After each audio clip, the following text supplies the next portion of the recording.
네, 아시면 될 것 같습니다. 그래서 용어 정의에 고층 건축물부터 보면은 고층 건축물 같은 경우는요, 층수가 30층 이상이거나 높이가 120m 이상인 건축물을 말하는데요. 층수가 30층 이상이거나 높이가 120m인데 우리가 뒤에 가시면 건축물에서 만약에 그 층수가 딱 정해지지 않는 경우에는 한 층당 4m로 잘라요. 그렇기 때문에 한 층당 4m로 우리가 평균을 잡았을 때 층수가 40층이면 곱하기 4 하면 120m가 되죠. 그리고 초고층 건물 같은 경우도 50층 이상이라고 하는데 50층 이상 건물 같은 경우도 곱하기 4 하면 200m가 돼요.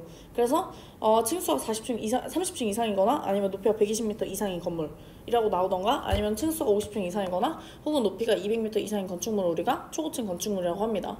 여기서 가장 중요한 부분은요, 일단 주요구조부가 말이 제일 많이 나오고요. 그 다음에 리모델링 가장 많이 나옵니다. 나머지 그 다음에 고층 건물, 그 다음에 초고층 건축물 요렇게까지만 가장 많이 나오고요. 나머지는 잘 안 나와요. 건축 같은 경우에는 특히나 신축, 증축, 개축, 재축, 이전 요 5가지 종류가 있다는 걸 꼭 확인하셔야 되고, 특히나 이전이 가끔 빠지는 경우가 있어요. 왜냐면 이전이라는 건 옮기는 거잖아요. 근데 이거를 뭔가 새로 짓는다라는 느낌이 우리가 잘 안 들거든요. 그래서 이전이 꼭 건축 안에 들어가 있다는 것까지만 확인하시면 될 것 같아요. 밑에 보시면 건축법의 적용 범위 보시면은요, 건축물은 지붕과 기둥 또는 벽이 있는 것과 이에 딸린 시설물이라고 했는데요. 여기서는 민법과 우리가 조금 더 차이가 있거든요. 민법에서는 지붕과 기둥과 벽 다 있어야 돼요. 근데 여기서는 공법에서는 지붕과 기둥 또는 벽이라는 건 지붕은 무조건 있어야 되고 기둥 또는 벽이에요. 그래서 이걸 말을 바꿀 때는 기둥 그리고 벽으로 바꾸던가 아니면 지붕 또는 기둥 그리고 벽으로 바꿔요. 그래서 또는의 위치를 꼭 보셔야 되는데, 또는은 기둥 또는 벽이에요. 기둥이 있거나, 왜냐면 옆을 막는 게 기둥 아니면 벽이잖아요. 그러니까 옆을 막는 게 기둥과 벽이고 위에 지붕이 무조건 있어야 돼요. 그래서 가장 대표적인 예시가 뭐가 있냐면요, 세차장 구조물이 있거든요.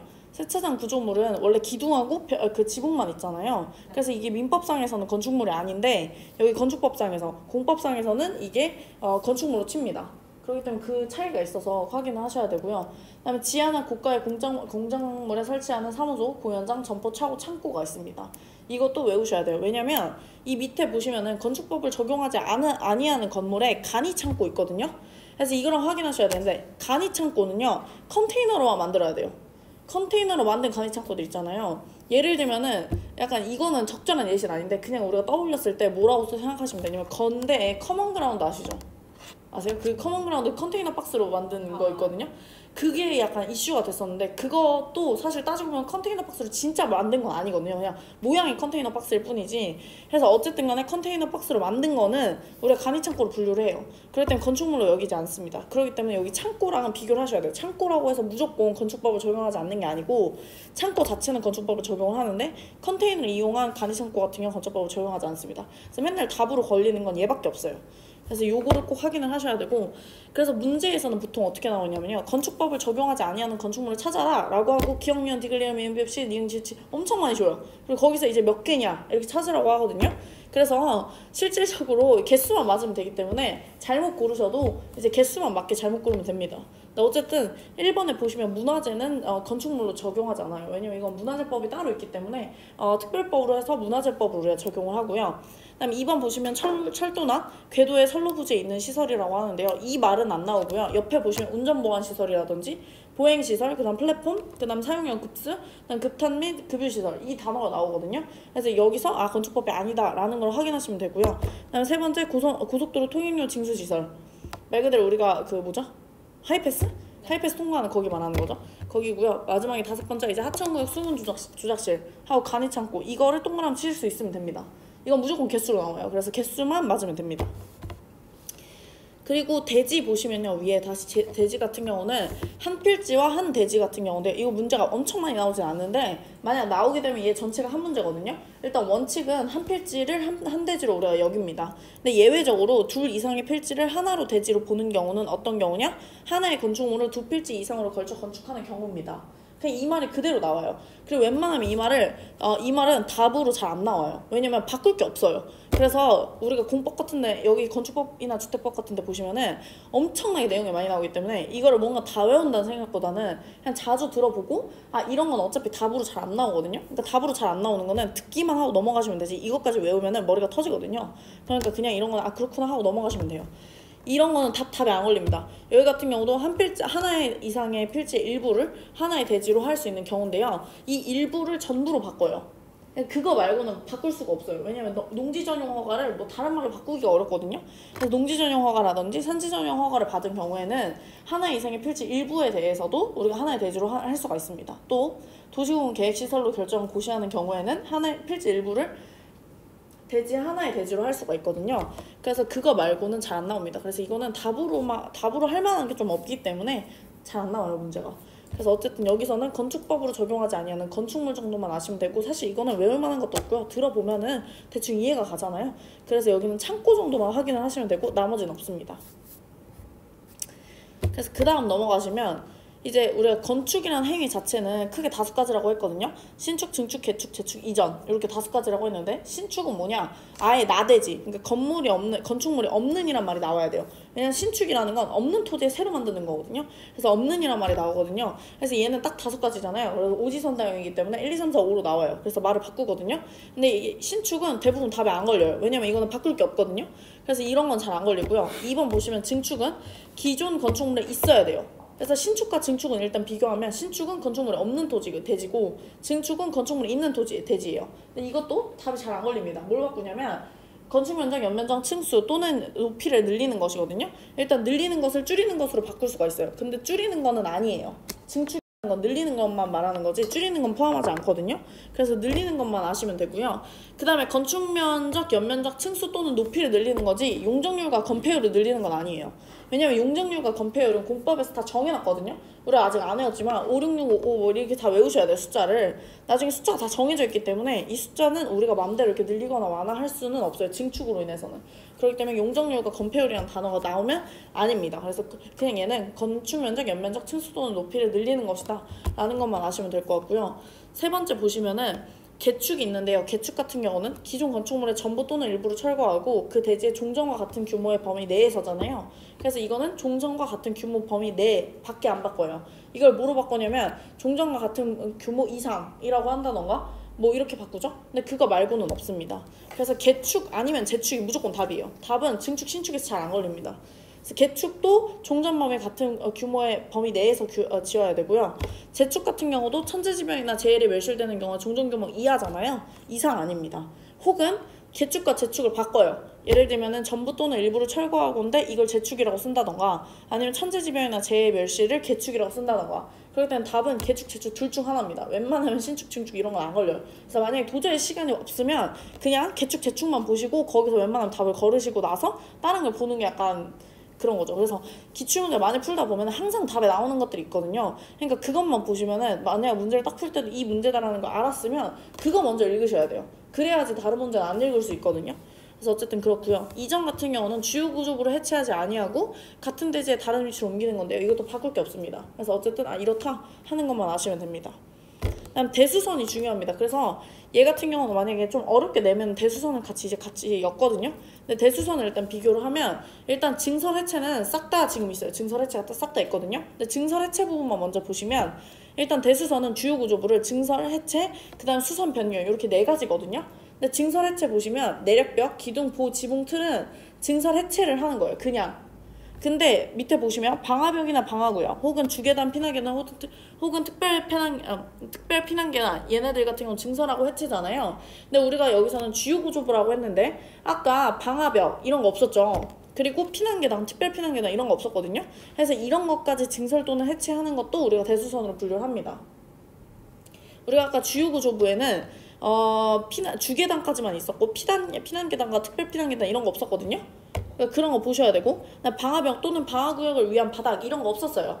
그쵸? 내력벽만 있었거든요. 그러니까 이게 지금 추가된 거야. 아까 주요구조부 말고, 그러니까 주요구조부 외에도 지금 방화벽, 방화구역을 위한 바닥 또는 벽, 그 다음에 주계단, 피난계단 또는 특별 피난계단의 증설 또는 해체도 우리가 대수선으로 친다는 거예요. 그러니까 증설 해체 부분을 보시면 증설 해체는 주요 구조부랑 방화벽, 방화구역을 위한 바닥벽, 그다음 주계단, 피난계단, 특별 피난계단 이렇게 6가지를 증설 해체하는 경우에 우리가 대수선이라고 합니다. 왜냐면 주요 구조분 되게 중요한 거잖아요, 건축물에서. 그리고 주계단, 피난계단, 특별 피난계단도 없으면 사람들이 위험해질 수 있기 때문에 이런 것들도 증설 해체할 때는 우리가 이제 그 건축법에 적용을 받고요. 또 방화벽도 마찬가지로 우리가 화재가 났을 때 위험한 거랑 관련되어 있기 때문에 얘네들은 증설 해체에 다 우리가 건축법에 적용을 받습니다. 그리고 그래서 증설 해체는 웬만하면 다 그냥 증설 해체이기 때문에 잘 답에 안 걸려요. 근데 수선 또는 변경이 거의 답이거든요. 여기 보시면 내력벽은 일단 수선 또는 변경 앞에 기준이 있어요. 벽 면적이 30제곱미터 이상이라는 기준이 있고, 나머지 기둥, 보, 지붕, 틀은 다 그냥 뭐예요? 3개 이상이라는 단어가 있죠. 그리고 밑에 방화벽, 방화구역, 주계단, 피난계단, 특별 피난계단은 그냥 수선 또는 변경이에요. 그렇기 때문에 여기서 뭐라 바꾸냐면 방화벽, 방화구역 또는 바닥 또는 벽이 벽면적 30제곱미터 이상의 수선 또는 변경이라고 문제가 나오거든요. 그러면 맞는 거예요, 아니에요? 맞는 거죠. 이렇게 생각을 하실 수 있어요. 왜냐면 얘는 다 수선 또는 변경이에요. 벽면적이 30제곱미터 이상이든 아니든 다 수선 또는 변경이거든요. 그렇기 때문에 얘는 그냥 무조건 맞는 거예요.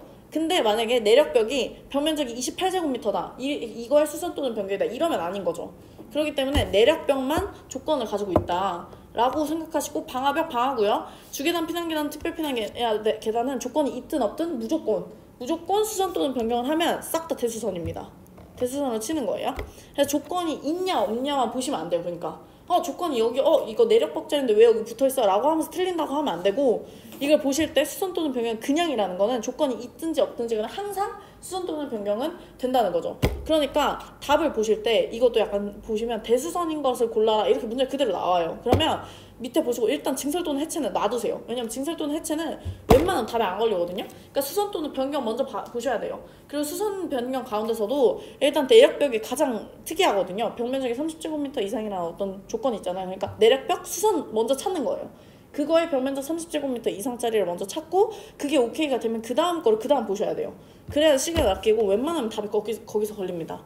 그리고 기둥 그다음 보, 그다음 지붕 틀 같은 경우 3개 이상이잖아요. 그럼 2개짜리는 안 된다는 거예요. 근데 이런 거를 2개로 하면 뭔가 우리가 2개짜리를 들어본 적이 없잖아요.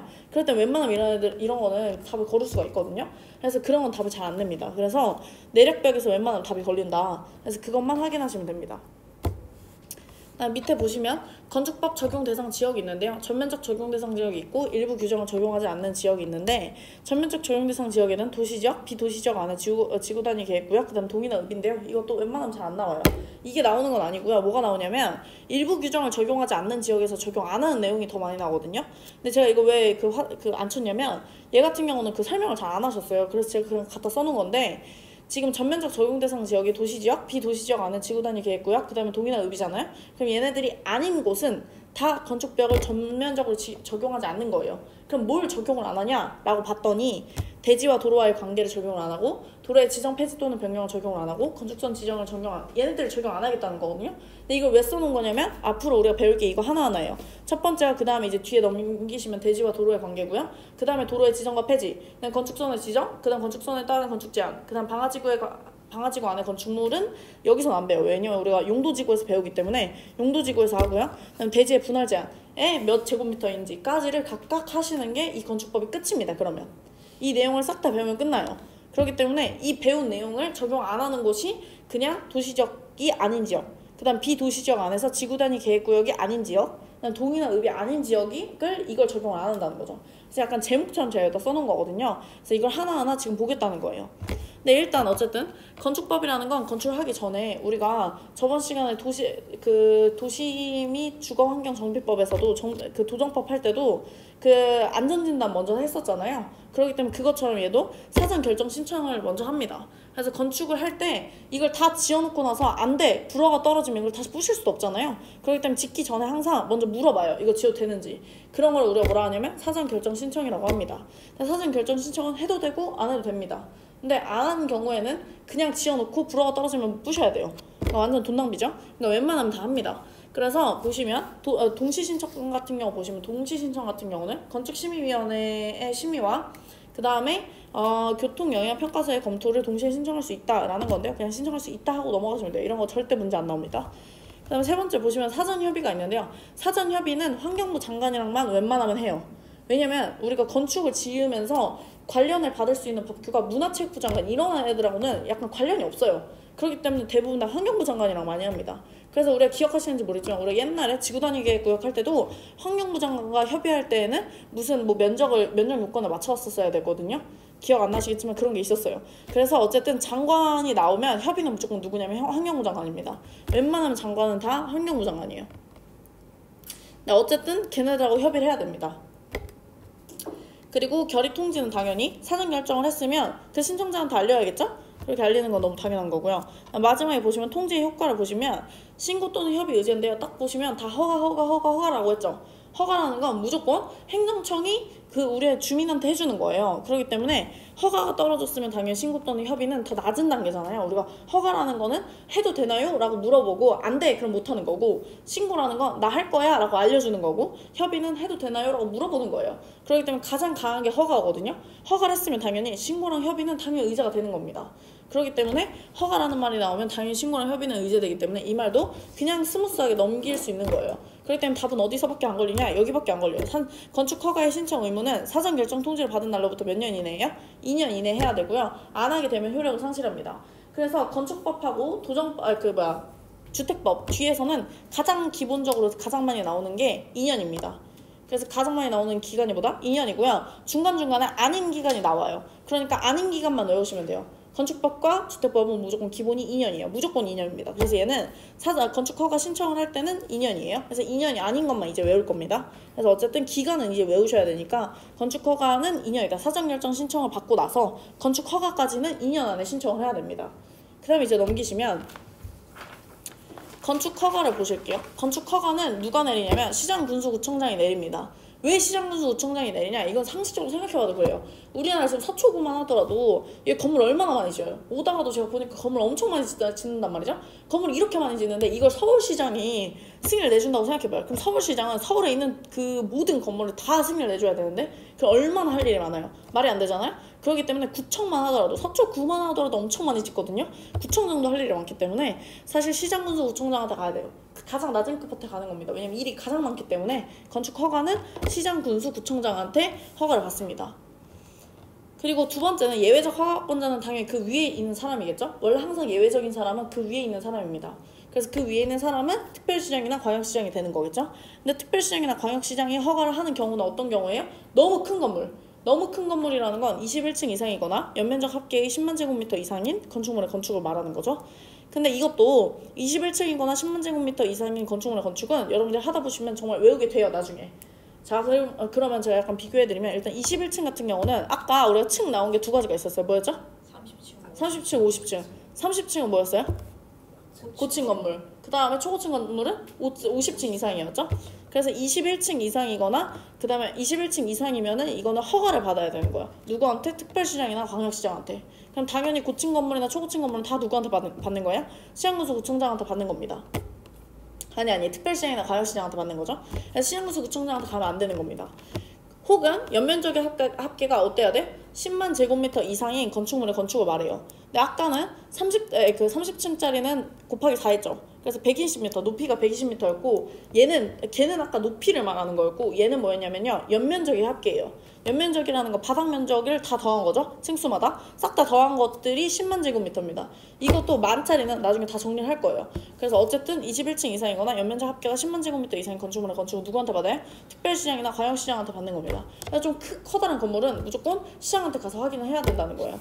그래서 그렇게 되는데 보통 여기서는 답이 안 걸려요. 그래서 뭐에서 답이 걸리냐? 다만 공장이나 창고 같은 경우는 다 뭐예요? 시장군수구청장한테 갑니다. 왜냐면 공장이나 창고는 웬만하면 21층이 넘고요. 웬만하면 연면적이 10만 제곱이 넘어요. 그렇잖아요? 공장은 되게 넓게 짓잖아요. 높이 짓는 것보다는. 그렇기 때문에 넓게 짓기 때문에 웬만하면 10만 제곱미터가 넘습니다. 그렇기 때문에 이걸 싹 다 또 특별시장, 광역시장한테 가버리면 할 일이 너무 많아요. 그렇기 때문에 얘도 누구한테 가요? 시장군수구청장이에요. 그렇기 때문에 답은 웬만하면 공장이나 창고로 나와요. 그래서 문제에서 뭐라고 나오냐면 21층 이상인 공장 이렇게 나와요. 혹은 뭐 연면적 10만 제곱미터 이상인 창고 이렇게 여러 개가 나오거든요. 1, 2, 3, 4, 5번이 그렇게 나오면은 그 중에서 이제 특별시장에 허가권자가 다른 것은 이렇게 고르라고 나와요. 그러면 웬만하면 다 어디서 나와요? 공장이나 창고이기 때문에 끝에 보시면 다 공장이나 창고부터 확인하시고 그 다음에 21층에 연면적 10만 제곱미터 이상을 먼저 확인하셔야 돼요. 그래서 항상 뒤부터 읽어야 됩니다. 선택지를 읽을 때 이런 약간 단어 하나하나가 나온 경우에는 뒤부터 읽어야 돼요. 그래서 공장이나 창고부터 확인을 하셔야 됩니다. 무조건 21층 이상이든 아니면 연면적 합계가 10만 제곱미터 이상이든 싹 다 누구예요? 시장군수 구청장이에요. 공장이나 창고가 있으면. 그렇기 때문에 공장이나 창고는 시장군수 구청장이고 나머지는 다 특별시장이나 광역시장한테 간다. 그래서 그 기준이 그렇다라는 거고요. 시장군수 구청장 같은 경우에도 만약에 이런 것들을 내줄 때에는 우리가 도지사의 사전 승인을 받아야 된다는 거예요. 그래서 얘는 시장군수 구청장이 할 경우에는 도지사의 사전 승인을 받는 거고, 시장군수 구청장이 아닌 경우에는 그냥 특별시장이나 광역시장한테 간다는 거죠. 근데 도지사의 사전 승인은 이 내용 말고도 좀 많기 때문에 여기 약간 스킵하시고요. 그냥 쉽게 생각하시면 시장군수 구청장하고 어쨌든 이 조건을 맞추면 특별시장, 광역시장한테 가야 된다. 다만 공장이나 창고는 싹 다 시장군수 구청장이다. 까지만 아시면 됩니다. 그다음 밑에 보시면요. 건축 허가 및 착공 제한이 있는데요. 여기서부터 이제 기간이 또 나옵니다. 건축 허가 및 착공 제한이라는 건 우리가 지금 이걸 건축 허가를 누가 내줬냐면 시장군수 구청장 혹은 예외적으로 특별시장이나 광역시장이 내줬거든요. 근데 이러다 보면은 이제 문제가 생길 수 있어요. 왜냐면 국가가 하고 싶은 계획들이 있잖아요. 근데 그 국가계획 도시개발법이나 혹은 도정법이나 이런 거에 위반이 되는 사례들이 있기 때문에 그런 것들은 제한을 할 수 있습니다. 그렇기 때문에 특별시장이나 광역시장이 제한한 것들을 제한할 수 있는 사람은 더 높은 사람이어야겠죠. 그러니까 국장이 제한할 수 있는 거고요. 또 시장군수 구청장이 허가한 거는 그 위에 사람이 제한을 해야 되잖아요. 그렇기 때문에 특별시장이나 광역시장 도지사가 제한을 할 수가 있습니다. 제한권자는 그 사람보다 더 위에 사람이다 정도만 아시면 될 것 같아요. 그래서 제한한 경우에는 즉시 국장에게 보고를 하고요. 국장은 해지를 명할 수 있다도 다 옳은 지문으로 나와요. 이게 너무 뻔한 내용이기 때문에 이런 것도 다 외우지 않으셔도 됩니다. 다만 제한 기간을 아셔야 되는데 제한 기간은 아까 뭐라 그랬죠? 웬만하면 2년이에요. 2년이고요. 연장은 대부분 다 반입니다. 반. 그래서 2년이기 때문에 우리가 한 회에 따라서 연장은 몇 년을 해요? 1년을 합니다. 그리고 연장은 우리가 지금 공법을 배우는 모든 범위 안에서 한 회 넘어가는 게 없어요. 그러니까 연장을 2번 해준다던가 이런 적 없어요. 그렇기 때문에 연장이라는 거는 있긴 있죠. 무제한으로 연장할 수 있는 게 하나가 있긴 한데 그거 말고는 어쨌든 그것만 외우시면 되고요. 웬만하면 연장은 다 뭐예요? 한 회예요. 그렇기 때문에 연장이라는 건 한 회만 기억하시면 됩니다. 그래서 연장은 무조건 한 해다 생각하시고 웬만하면 연장은 또 반띵이에요. 그래서 2년에 반띵이니까 1년 이렇게 연장을 하겠죠. 건축허가 취소 사유를 보시면요. 싹 다 2년이죠. 볼 게 없습니다. 얘도 싹 다 2년인데 2년 안에 안 하면 뭐 하겠다는 거예요? 건축허가 취소하겠다는 거예요. 그러니까 아까도 사전결정 신청을 했어요. 사전결정 신청 오케이 해 건축해도 돼 라고 했는데 건축허가를 받으러 안 와요. 2년 안에. 그럼 취소고요. 건축허가를 받았어요. 근데 이번에 첫 번째는 뭐예요? 건축허가를 받고 나서 착수를 안 하는 거예요. 시작을 안 하는 거예요. 허가 오케이 너 이제 해도 돼 진짜 해도 돼? 라고 허가서까지 줬는데 안 해요. 그러면 이것도 취소한다는 거예요. 그쵸? 그리고 나서 착수를 했어요. 근데 착수를 막상 했는데 완료가 불가능한 거죠. 예를 들면 뭐 시행자가 파산했다든지 이런 사유 때문에 완료가 불가능해요. 그럼 그것도 뭐예요? 취소한다는 겁니다. 여기서는 뭐예요? 그냥 뒤에 내용들을 보시면 착수하지 아니한 경우, 완료가 불가능한 경우 딱 보면은 그냥 취소해야겠다라는 느낌이 들잖아요. 그렇기 때문에 기간만 보시면 돼요. 근데 여기서 기간이 이제 첫 번째로 2년이 아닌 게 처음으로 나옵니다. 뭐가 나오냐면 6개월이 나오거든요. 6개월인데 6개월은 어떤 경우예요? 경매 공매예요. 경매 공매로 인해서 소유권을 상실한 경우에는 6개월이 경과한 후에는 착수가 불가능하다고 판단되면 우리가 건축허가를 취소합니다. 이건 뭐라고 외우시면 되냐면 우리가 보통 경매 공매 같은 경우는 대부분 저도 경매할 때 그러지만 수익률 계산은 6개월 단위로 합니다. 그러니까 6개월 단위로 팔 것을 목표로 해요.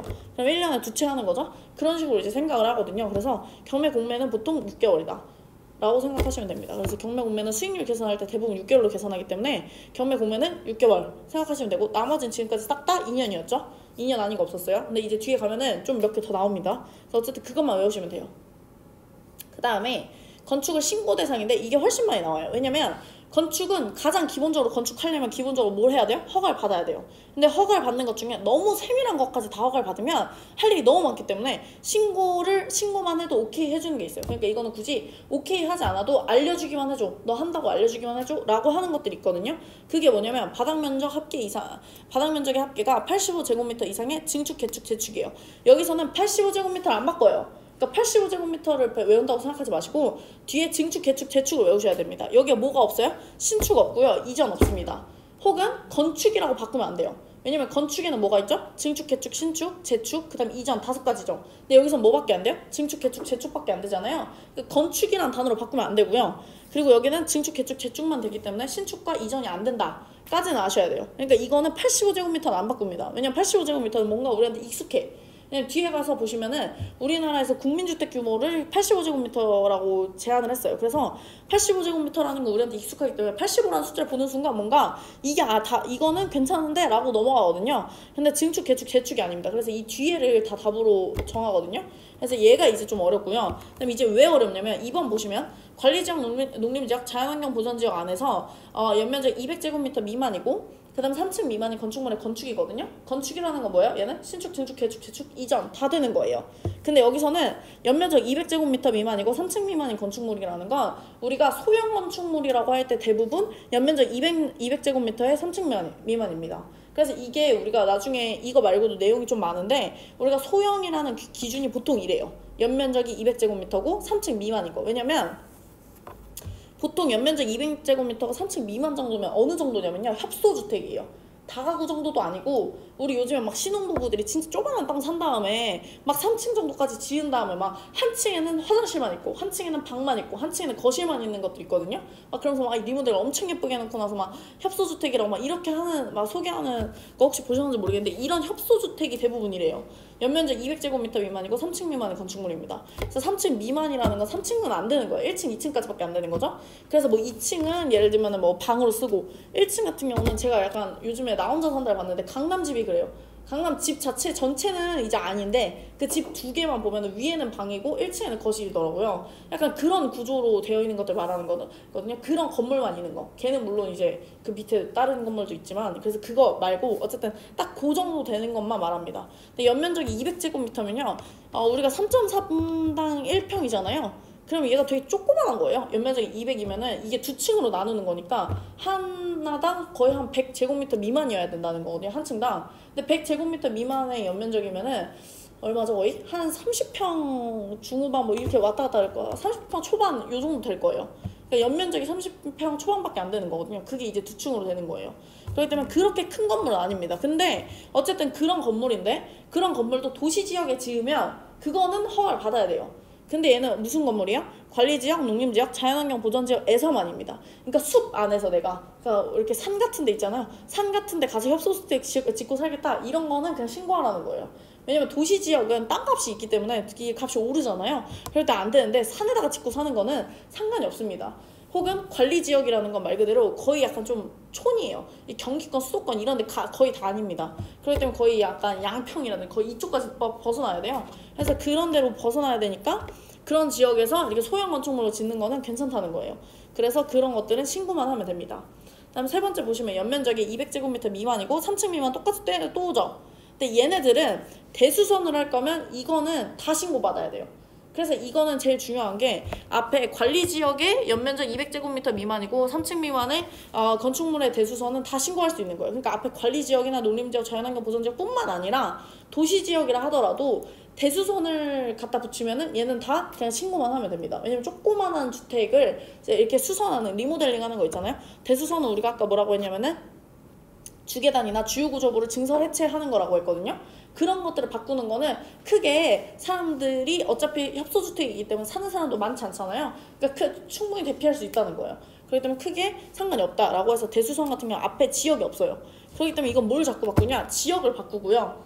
그 다음 대수선 같은 경우는 자꾸 뭘 갖다 붙여요. 갖다 붙이면 뭔가 아닌 것 같은 느낌이 드는데 대수선은 뭘 갖다 붙여도 항상 괜찮습니다. 조그마한 소형주택은. 소형주택 수리하는 거는 신고만 하면 된다. 다만 건축하는 것 같은 경우는 관리지역, 농림지역, 자연환경 보전지역 한에서만 우리가 신고를 하는 거지 다른 지역 같은 경우는 허가를 받아야 됩니다. 그다음에 가설 건축물이 있는데요. 가설 건축물 같은 경우는 얘도 허가를 받아야 돼요. 근데 가설 건축물은 원래는 원칙은 허가를 안 받아요. 근데 어떨 때만 허가를 받냐면 도시군 계획시설이나 혹은 도시군 계획시설 예정지에서 건축하려는 자만 허가를 받는 거고요. 가설 건축물이라는 거 예를 들면 컨테이너 박스 같은 거예요. 혹은 초가집 같은 거거든요. 그래서 한번 톡 하면 똑 쓰러지는 것도 있잖아요. 그런 것들 말합니다. 이게 약간 번외의 얘기인데 이걸로 사업하시는 분이 있거든요. 제가 아시는 분 중에서 이거 사업하시는 분이 있는데 뭐냐면은 요즘에는 그 인터넷 쇼핑몰 있잖아요. 인터넷 쇼핑몰로 집을 주문할 수 있어요.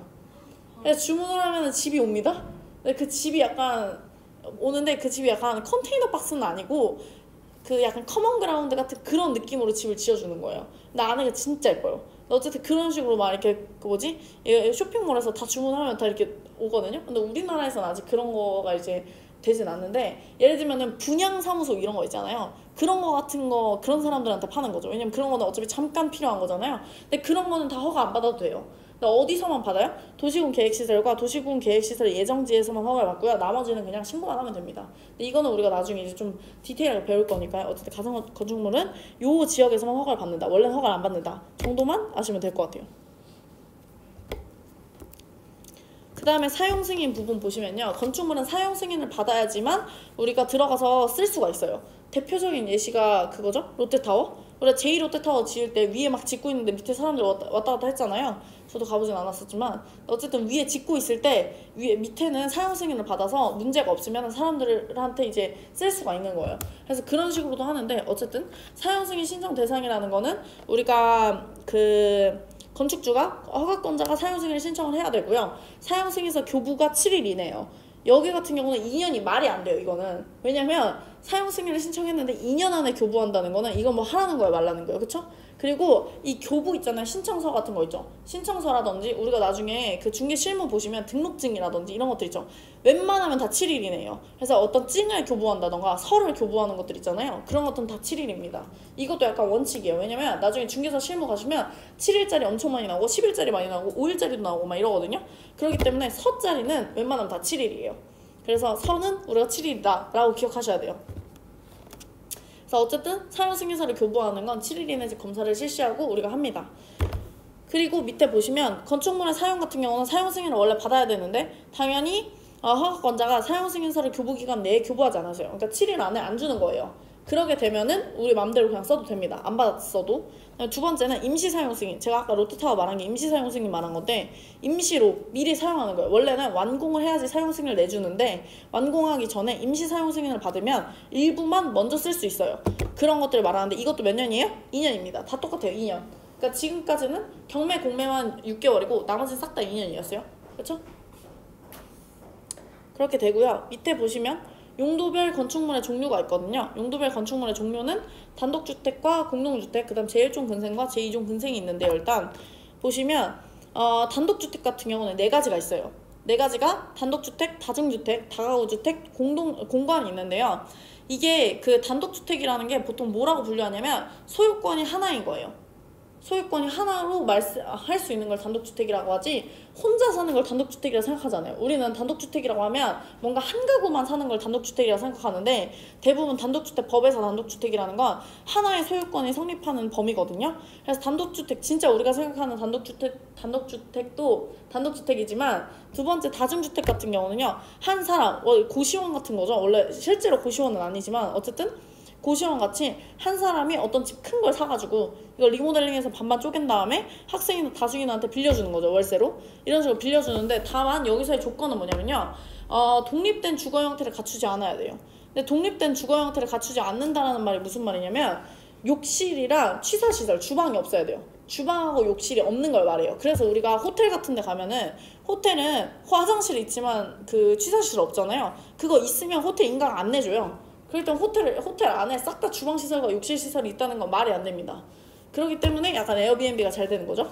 어쨌든 간에 결국에는 그렇게 되는 겁니다. 그래서 독립된 주거 형태라는 건 법에서는 취사시설과 욕실을 말해요. 그래서 욕실과 취사시설 둘 다가 없어야 돼요. 일단 그러니까 둘 중에 하나만 있던가 이래야 되는 거죠. 다음에 한 개의 동에는 주택으로 쓰는 바닥 면적의 합계가 330제곱미터 이하이고 층수가 3계층 이하예요. 자, 이거 아까 우리가 기억하는 게 소형 건축물이라고 할 때 우리가 뭐였죠? 3계층 미만. 3계층 미만이고 연면적이 뭐였죠? 200이었죠. 그건 연면적이 200이에요. 그러니까 200은 진짜 조그만한 건물이에요. 진짜 조그만한 건물. 근데 단독 정도로 가려면 200에서 어느 정도로 올라가야 돼요? 330 정도까지 올라가야 됩니다. 왜냐면 330이 왜 나오는 거냐면 330 그 다음에 660이죠. 이게 왜 33의 배수로 가는 거냐면 우리가 한 평을 3.3제곱미터거든요. 한 평이라는 단위가. 그렇기 때문에 330제곱미터라는 건 몇 평이에요? 100평이죠. 100평. 3.3에서 0이 점이 지금 두 개 뒤로 간 거니까 100평입니다. 100평. 그러니까 주택으로 쓰는 바닥 면적의 합계가 100평 이하이고 주택으로 쓰는 층수가 3계층 이하인 걸 말하는 거죠. 네.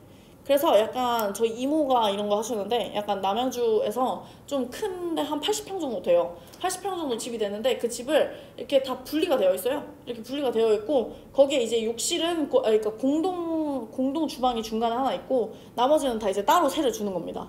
그런 식으로 하거든요. 어쨌든 그런 겁니다. 근데 얘는 일단은 100평이 안 넘어야 된다. 근데 아까 신고하는 거는 뭐였어요? 200제곱미터. 연면적이 200제곱미터이고 그 다음에 주택으로 쓰는 게 3계층 미만이죠, 그건. 근데 얘는 뭐냐면요.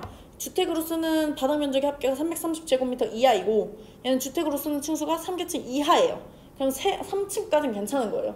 아까 걔는 2층까지밖에 안 되는 거고. 그래서 다른 겁니다. 다가구는 말 그대로 월세, 우리가 생각하시면 다가구는 약간 할머니들이 혼자 맨 위에 집주인이 혼자 사시고 맨 밑에는 다 월세를 주는 거예요. 근데 월세를 줄 때 이렇게 생각하셔야 돼요. 보통 3계층으로 짓거든요. 3계층으로 지을 때 한 층당 6호씩 있어요. 왜냐면 원룸으로 짓거든요. 대부분 다가구 같은 경우는. 그래서 한 층당 원룸으로 쭉 6개씩 지어요. 6개 지으면 18세대죠. 18세대인데 맨 위에 집주인이 살아야 되잖아요. 그래서 총 몇 세대예요? 19세대입니다. 그래서 19세대고 얘는 엄청 여러 명이 사는 거예요. 그러니까 다중주택보다는 다가구 주택이 좀 더 큰 거죠. 크게 월세를 많이 받을 수 있는 거예요. 보통 다중주택은 아무리 월세 많이 받아도 한 2개에서 3명밖에 못 받아요. 근데 다가구 주택 같은 경우 18세대, 19세대까지 가는 겁니다. 그래서 좀 더 큰 거예요. 그래서 그렇게 되고 얘는 660제곱미터입니다. 그래서 좀 더 커서 2배예요. 그래서 면적 같은 경우는 다중주택은 330제곱미터 이하고 주택으로 쓰는 층수가 3계층 이하고 얘는 19세대 이하여야 되고 3계층 이하여야 되고 660제곱미터 이하여야 됩니다. 근데 이 조건이 다 맞춰져야 다가구예요. 그래서 이 조건은 다 외우셔야 돼요. 근데 사실은 저 같으면은 저는 이 문제를 그냥 버렸어요. 왜냐면 이거를 다 외우면은 못 외워요. 못 외우고 정말 죄송한 얘기지만 여기 밑에 1종근생, 2종근생 있잖아요. 엄청 많아요. 근데 이걸 다 외울 수가 없습니다. 그렇기 때문에 이런 문제가 나오시면 사실은 버리는 문제예요. 근데 나중에 그냥 그 기출문제 나오시면 기출문제 나온 정도만 외우시고 나머지는 그냥 이런 게 있다. 왜냐면 이걸 일일이 다 세고 일일이 다 외우게 되면은 나중에 외울 게 엄청 많은데 머리가 터집니다. 그렇기 때문에 그냥 이런 거 버리는 거다 생각하세요. 그럼 4번 보시면 공간이 있는데요. 공간 모르셔도 됩니다. 그냥 공간이라는 게 있다 정도만 아시면 돼요. 이게 좀 쉬운 문제로 나오면 뭐로 나오냐면요. 단독주택의 종류를 골라라 라고 나와요. 그러면 단독주택, 다중주택, 다가구주택, 공간 이 정도는 고르실 수 있어야 돼요. 이 정도는 우리가 외울 수 있잖아요.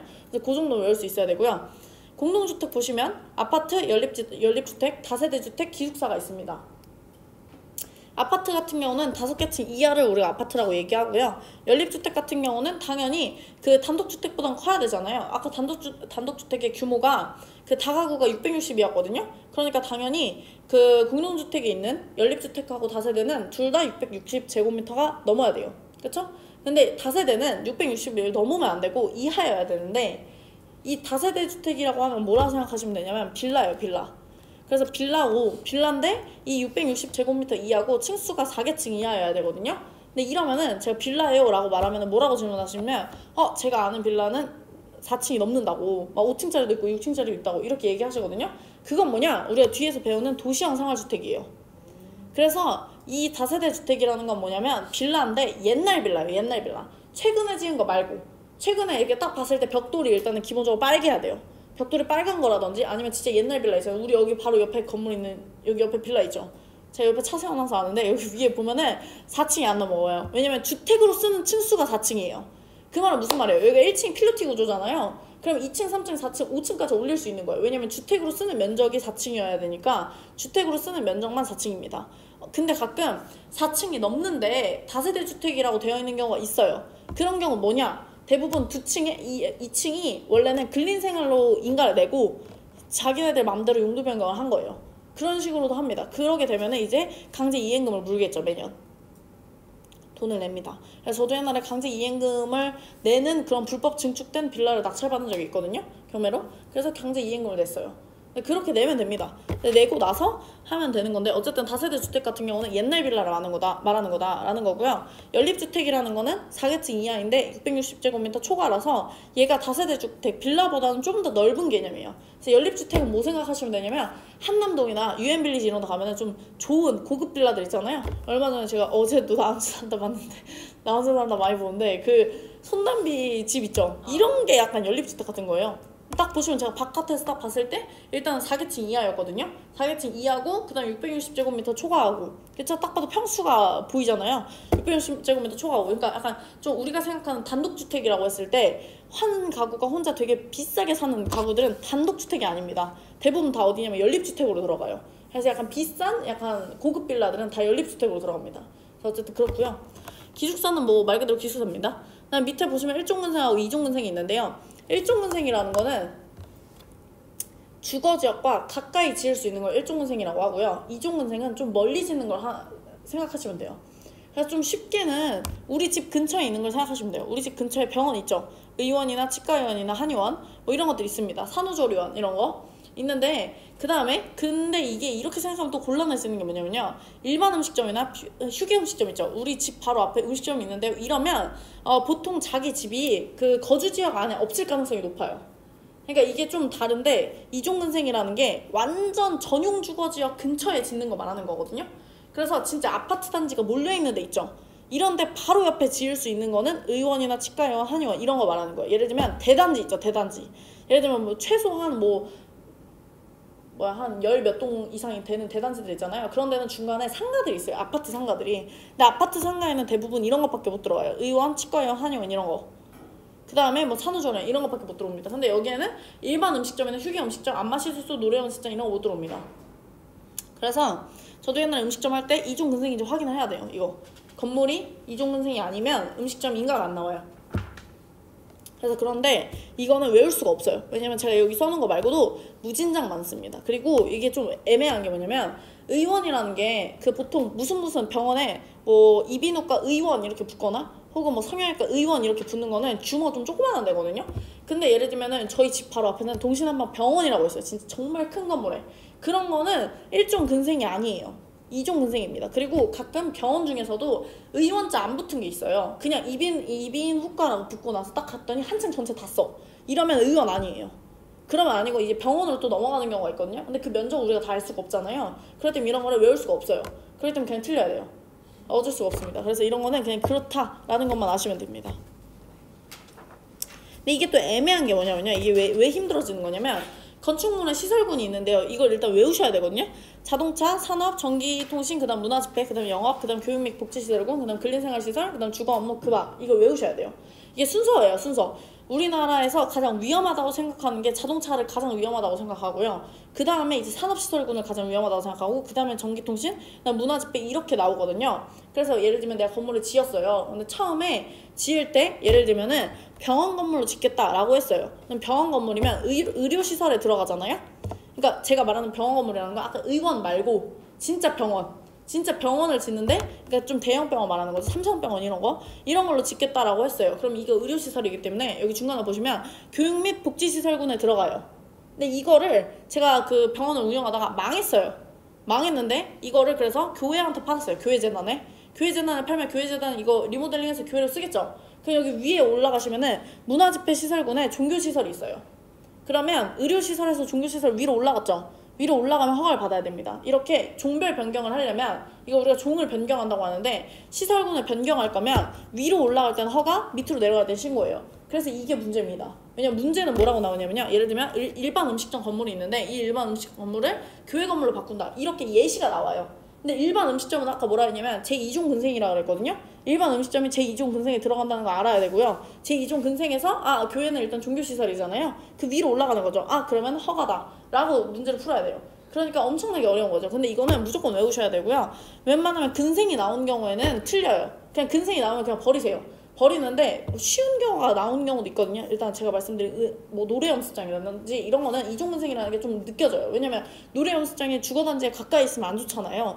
그러니까 그런 거라든지 의원이라든지 이런 게 나오면 좀 쉽기 때문에 그런 거는 풀 수 있는데, 그런 게 아닌 경우는 웬만하면 그냥 버립니다. 그래서 그런 것만 아시면 되고요. 예를 들면 이렇게도 나와요. 우리가 아까 공관 배웠죠? 혹은 기숙사 이런 거 배웠거든요. 근데 우리가 기숙사로 쓰던 건물이 있는데 기숙사로 쓰던 건물을 아파트로 바꾼다. 이렇게 바꿔요. 그럼 기숙사는 뭐죠? 공동주택이거든요. 근데 아파트는 단독주택이었어요. 그렇게 말하면 안 되죠. 기숙사로 쓰는 게 있는데 기숙사로 쓰는 걸 공관으로 바꾼대요.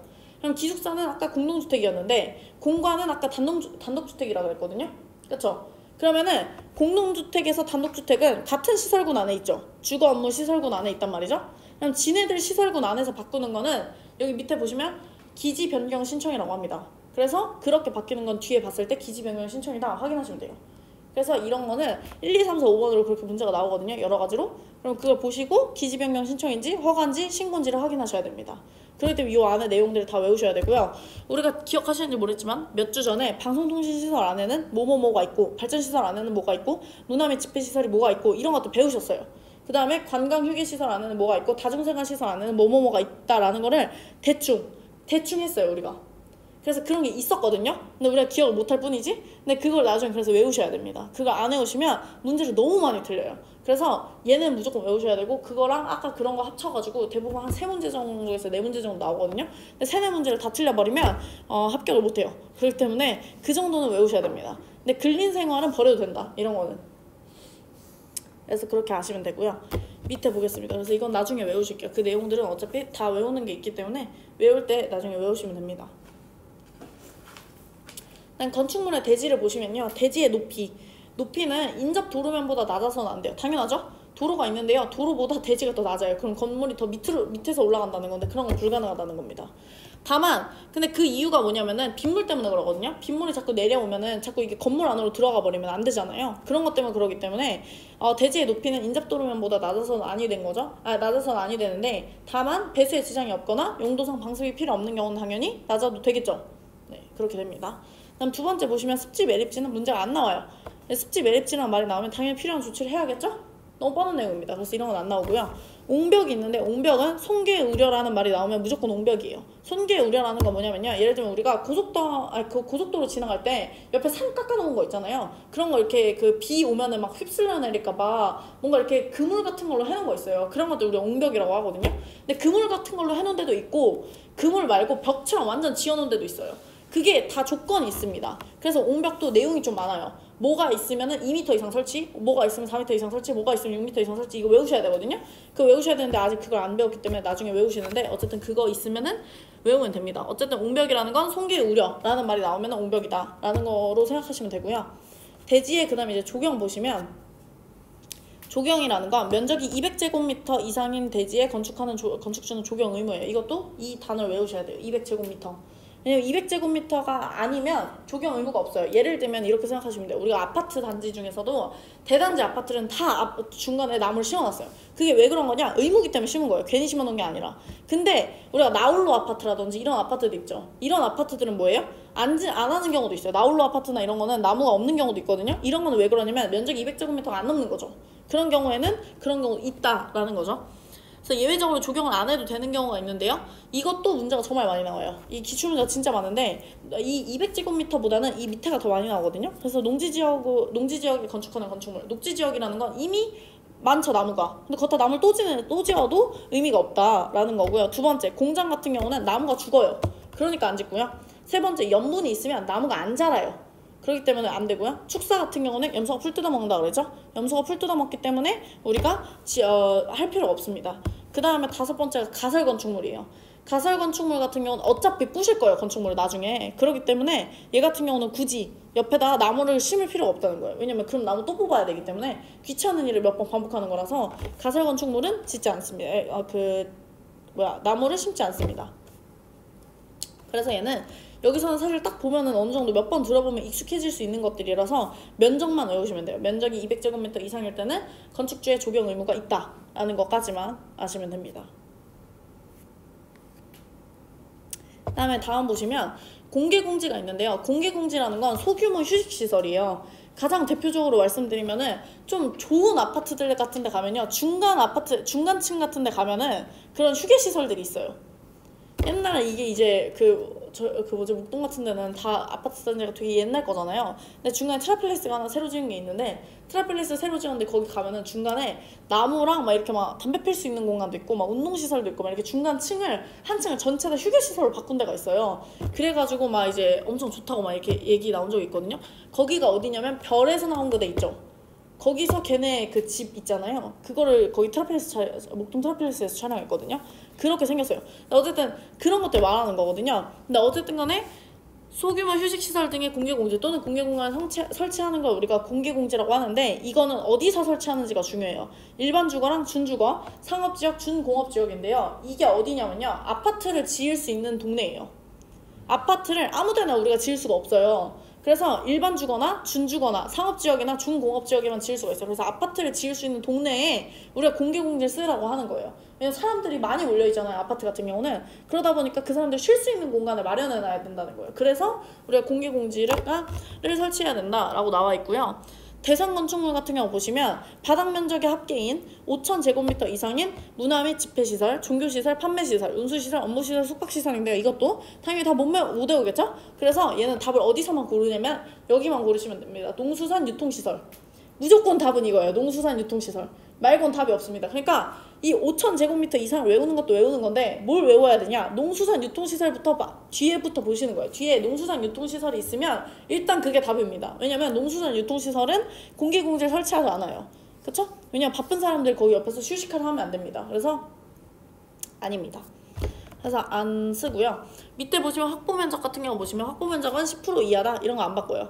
그다음에 법률 규정에 완화는 용적률의 1.2배 이하고요. 건축물의 높이 기준은 1.2배 이하입니다. 이것도 숫자를 외우시는 것도 외우시는 건데 숫자를 외우는 것보다 뭘 확인하셔야 되냐면 용적률과 높이 기준이잖아요. 뭐가 없어요? 건폐율이 없어요. 그래서 이건 건폐율을 바꿔요. 공개공지에 확보를 하면 공개공지라는 건 말 그대로 옆을 희생한 거예요. 공개공지랑 휴식시설이라는 건 오른쪽을 그러니까 가로를 희생한 거잖아요. 그러니까 위를 올려주는 겁니다. 그래서 옆을 늘리라고 하면 공개공지를 더 설치 못 하잖아요. 그렇기 때문에 옆을 늘려주지 않고 위를 늘려줘요. 그래서 건폐율이 없어요. 그래서 답은 대부분 다 건폐율 1.2배에서 걸리거나 농수산 유통시설에서 걸립니다. 아니면은 정말 좀 짜증나는 문제는 5,000m에서 걸리거나. 근데 웬만하면 농수산 유통시설이나 건폐율에서 걸립니다. 아니면은 더 짜증나면 일반 주거시설, 준주거, 상업지역, 준공업지역을 바꾸거나. 그래서 그렇게 바꿉니다. 그래서 이게 다 난이도가 있기 때문에 좀 어렵게 바꿨다라고 하면 그런 거에서 이제 어렵다라고 얘기하는 거지 나머지는 어렵지 않습니다. 그래서 이거 외우시면 됩니다. 외울 게 많잖아요. 그게 문제인 거죠. 그다음 밑에 보시면 이제 도로 보시면 도로도 도로의 내용은 정말 중요해요. 이거 자체로 그냥 한 문제가 나오거든요. 그래서 이거 보시면 도로의 지정은 당연히 이해관계인의 동의를 받아야 돼요. 근데 이것도 답이 둘 중에 하나에서 걸립니다. 도로의 지정은 관계인의 동의를 받아야 되죠. 근데 안 받을 수 있는 경우가 있잖아요. 안 받고도 도로 지정을 할 수 있는 경우가 있어요. 근데 폐지나 변경은 예외 규정이 없습니다. 무조건 동의를 받아야 돼요. 그러니까 폐지를 할 거면 무조건 동의를 받아야 되고 지정을 할 때는 안 받을 수도 있어요. 근데 우리가 생각하기에 뭔가 반대인 것 같잖아요. 폐지할 때는 돌려주는 거니까 동의를 안 받아도 되겠고 그 다음 지정할 때는 뭔가 뺏는 거니까 우리가 받으면 무조건 받아야 되는 거 아닌가? 이렇게 생각할 수 있는데 반대예요 이게. 그래서 좀 어렵거든요. 그래서 이게 맨날 문제에 나옵니다. 그래서 동의를 받지 아니하고도 건축위원회의 심의를 거쳐서 도로를 지정할 수 있는 경우는 지정할 때만이지 폐지나 변경할 때는 불가능합니다. 그래서 그 밑에 예시는 너무 뻔한 내용이에요. 동의받기가 곤란한 경우라든지 사실상의 통로를 이용하고 있어요. 그러면은 굳이 동의를 받지 않아도 된다라는 거죠. 그 다음에 요게 이제 요 지문이 한 지문에서 나옵니다. 딱 한 지문으로 나와요. 대부분 한 지문에서 두 지문 이렇게 나오고요. 밑에 보시면 도로와의 관계가 3, 4, 5지문 여기서 다 나오거든요. 대지와 도로와의 관계를 보시면 대지는 2m 이상 도로랑 접해야 돼요. 그냥 여기서도 말 그대로 나와요. 대지는 2m 이상 도로에 접해야 된다. 오 하면 됩니다. 그 다음에 밑에 보시면 단 예외적으로 건축물의 출입에 지장이 없으면 2m 이상 도로에 접하지 않아도 되는 거예요. 그것도 5 칠 수 있으면 돼요. 그 다음에 건축물 주변에 광장, 공원, 유원지에 의해서 건축이 금지되고 통행에 지장이 없어요. 그러면 굳이 도로를 만들 필요 없잖아요. 그러니까 2m 이상 접하지 않아도 됩니다. 그래서 이것도 그대로 나옵니다. 그 다음 밑에 농막을 건축하는 경우. 농막이라는 거는 우리가 그 농촌에서 할아버지들이 자기들 그냥 농사 지으면서 살만한 정말 조그만 초가집들 말하는 거예요. 그래서 그런 거는 옆에 도로 없어도 됩니다. 그렇기 때문에 그런 것들은 상관이 없다라는 거죠. 그래서 이것도 그대로 3, 4, 5지문 이렇게 나오고요. 마지막에 좀 어렵게 나오면 강화까지 나오는데요. 강화는 연면적의 합계가 2,000제곱미터 이상인 건축물의 대지는 너비 6m 이상의 도로에 4m 이상 접해야 됩니다. 그래서 얘는 2배가 되는 거예요. 원래 도로는 4m 이상이라고 했죠 아까. 4m 이상의 도로에 대지가 2m 이상 도로에 접해야 돼요. 근데 얘는 2배인 거죠 거의. 6m 이상의 도로에 4m 이상 접해야 되는 겁니다.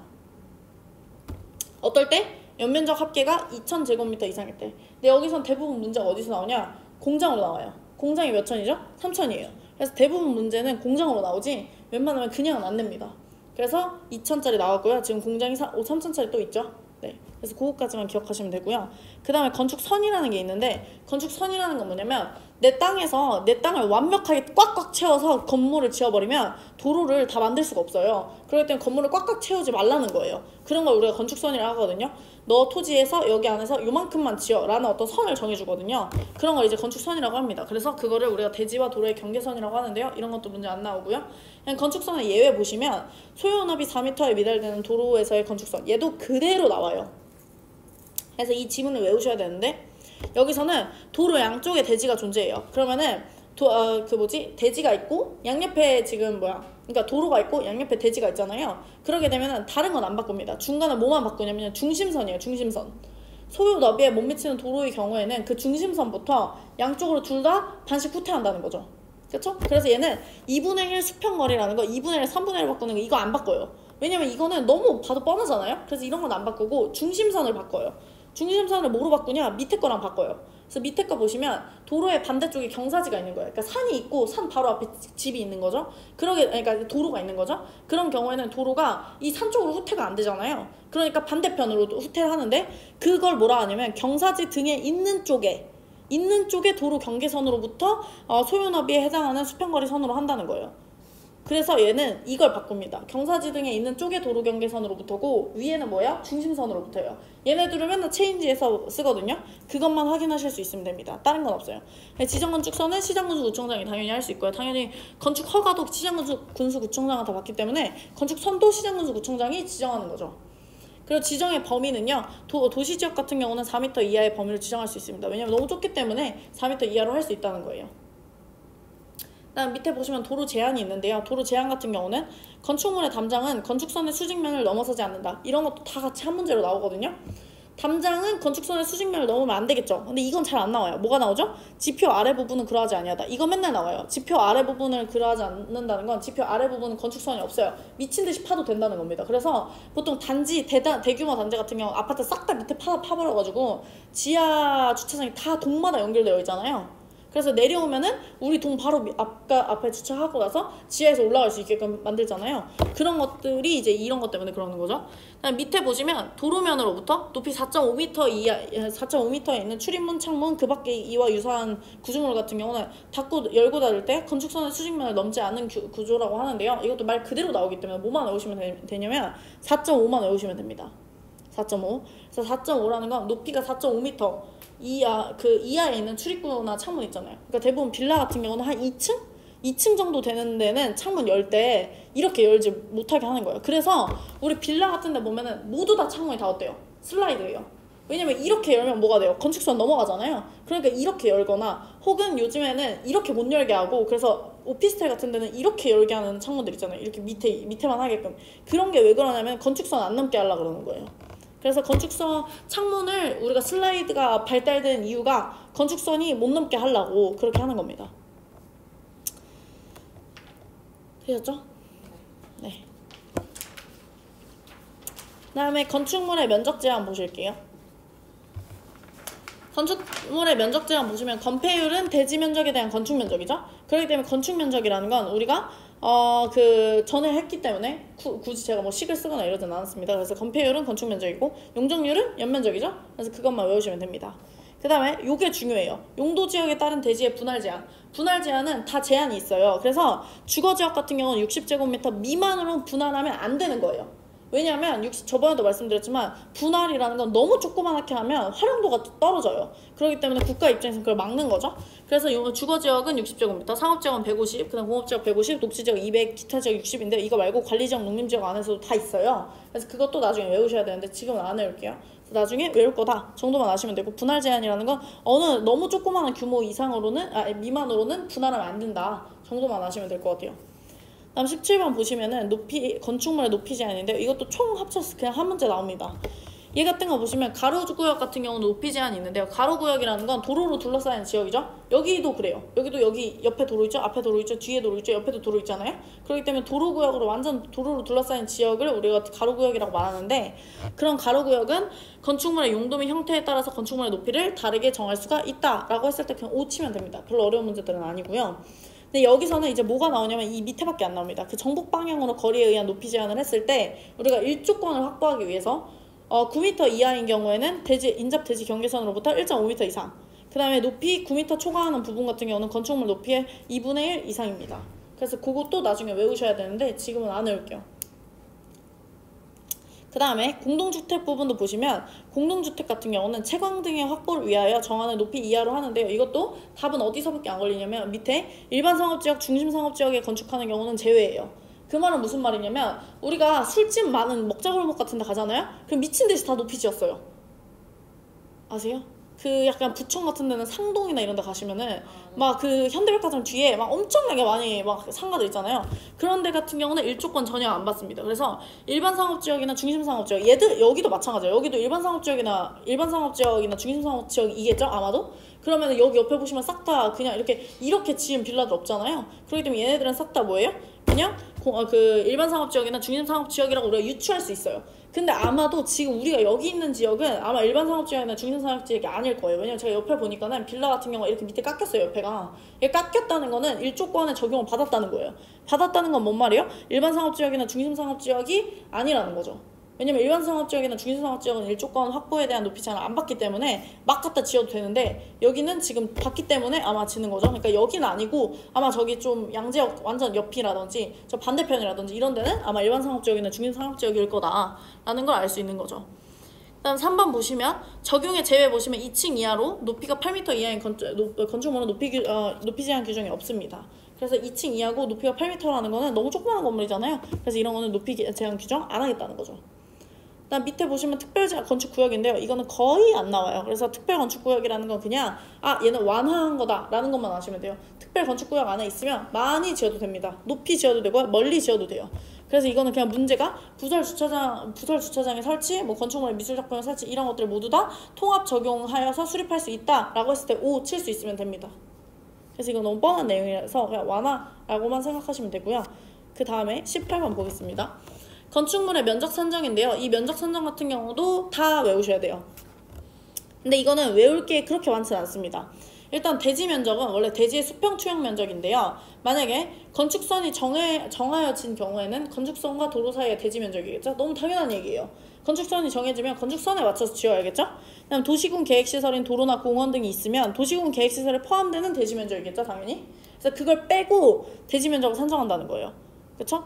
그리고 건축 면적 같은 경우도 외벽의 중심선으로부터 둘러싸인 부분의 수평 투영 면적이죠. 그래서 얘는 뭐로 바꾸냐면 외벽의 중심선이잖아요. 그래서 중심선을 바꾼다던가 아니면 외벽을 내벽으로 바꾼다던가 이렇게 바꾸면 안 됩니다. 그래서 그것만 확인하시면 되고요.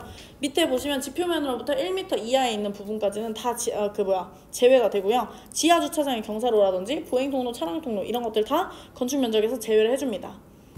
밑에 보시면요. 그래서 대지 면적, 건축 면적은 잘 안 나와요. 뭐가 많이 나오냐면 바닥 면적이 많이 나오거든요. 바닥 면적 보시면 바닥 면적은 건축물의 각층 또는 그 일부로서 벽, 기둥, 그 밖에 구역의 중심선으로부터 둘러싸인 부분의 수평 투영 면적입니다. 그래서 그렇구나 하고 넘어가시면 돼요. 이건 별로 어렵지 않은데 이 밑에가 더 많이 나옵니다. 얘 보시면 벽, 기둥에 구획이 없는 건축물이에요. 벽 기둥에 구획이 없는 건축물의 대표적인 예시가 뭐냐면 한옥이에요. 한옥은 기둥이 있긴 한데 이게 너무 넓잖아요. 그 지붕 끝이. 그래서 이런 것들 같은 경우는 그 지붕 끝부분으로부터 수평거리 1m 후퇴한 선을 우리가 바닥 면적으로 칩니다. 그러니까 한옥은 아주 비효율적으로 지은 거죠. 사실 말하자면. 왜냐면은 많이 넓게 지어야 되는데 넓게 안 지은 거예요. 사실 일부러. 그다음 밑에 보시면은 이게 뭔 말인지 모르실 거예요. 왜냐면 이게 보면은 난간 등의 설치 여부랑 관계없이 노대 등의 면적에서 노대 등에 접한 가장 긴 외벽에서 접한 길이의 1.5m를 곱한 값에 뺀 면적을 바닥에서 산입한다라고 하는데 이거 말 그대로 나와요. 근데 뭐만 바꾸냐면요. 뺀을 더한으로 바꿉니다. 그러니까 1.5m를 곱한 값을 뺀 면적이거든요. 근데 이걸 뭐로 바꾸냐면 더한 면적으로 바꿔요. 그래서 얘는 뺀을 더한으로만 안 바꿨는지만 확인하시고 넘어가시면 돼요. 다른 건 안 바꿉니다. 그래서 그것만 확인하시면 되고요. 밑에 연면적 보시면요. 연면적 같은 경우도 연면적하고 바닥 면적이 합쳐서 한 문제로 딱 나오거든요. 그래서 여기 보시면 연면적은 일단 바닥 면적의 합계를 다 더하는 건데 제외하는 거는 지하층 빼주죠. 그리고 지상층에서 주차용으로 사용되는 거. 그러니까 필로티 구조 하는 거는 1층 다 빼주는 거예요. 그리고 초5층 건물이나 준고층 건물에 설치하는 피난 안전구역. 얘는 법으로 정해서 여기 설치해 라고 했기 때문에 거긴 빼고 지을 수 있는 거예요. 그리고 건축물의 경사지붕 아래에 있는 대피 공간 이런 것도 다 빼줍니다. 그런 건 빼고 우리가 산정한다 라고 했을 때 오케이 하면 오케이 하고 넘어가면 됩니다. 그래서 이런 건 답으로 잘 안 걸려요. 그리고 밑에 보시면 층수는 지하층은 층수에 산입하지 않죠. 이것도 자주 나오고요. 그리고 높이가 명확하지 않은 부분 같은 경우는 우리가 4m마다 한 층으로 산정을 합니다. 그리고 건축물이 부분에 따라서 층수가 다른 경우에는요, 그중 가장 많은 층수를 합니다. 그래서 예를 들면은 좀 좋은 아파트들의 맨 위층 같은 경우는요, 그 복층으로 되어 있는 경우가 있어요. 근데 복층이 예를 들면 여기가 좀 뚫려 있어서 여기서 위에 바라봐서 볼 수 있는데 보여지는 경우 아시나요? 어쨌든 뭐 그런 걸 말하는 거거든요. 그럼 여기는 2층이고 여긴 뚫려 있으니까 한 층이잖아요. 그랬을 때는 가장 많은 층수를 그 건축물의 층수로 봅니다. 그래서 층수가 한 집에 여러 가지가 있는 경우에는 그냥 많은 층수를 그 건물의 층수로 친다라는 거죠. 그래서 여기까지가 아마 건축법일 거예요. 그래서 잠깐 쉬었다가 주택법을 하겠습니다.